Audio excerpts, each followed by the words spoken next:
Halika dito, BJ. Magandang hapon po, mga boss. Hello, kumusta? Kumusta kayo dyan? Kumusta? Ito yung 30mm na ipapadala namin. Saan ba yun si Sir BJ? Baka ano to eh. Mindanao area to. Baka saan to si Sir? Sa Cotabato or Jinsan sa hindi ko lang sure. Pero naka all camouflage. May lagay na ano na Sir, kung name ni Sir dito. Siyempre, naka tick bag. Kasi gusto ni Sir tick bag. So tanggalin natin yung tick bag BJ. Napakita natin sa kanila na meron siyang extra pocket. Okay? Siyempre, yung gamit natin, Waikiki pa rin. Para mag long last.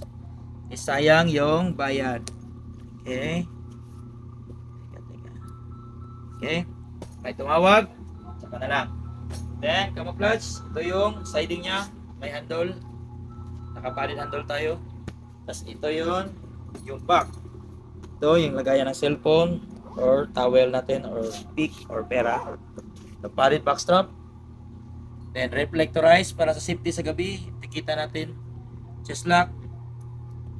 Yung airflow natin, pakita ang video yung airflow. Okay, so dito naman tayo sa loob niya. Okay, wait.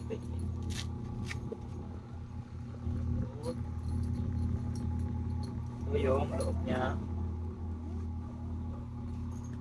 Okay, so ito siya. So naka 30mm foam, ipakita mo yung thick BJ, yung kamay ko. Yan, no? Kita niyo, thick ba? Okay.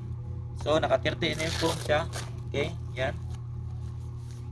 May bumper, hindi mabutas, may visor. So naka 30mm foam yung bag, solid.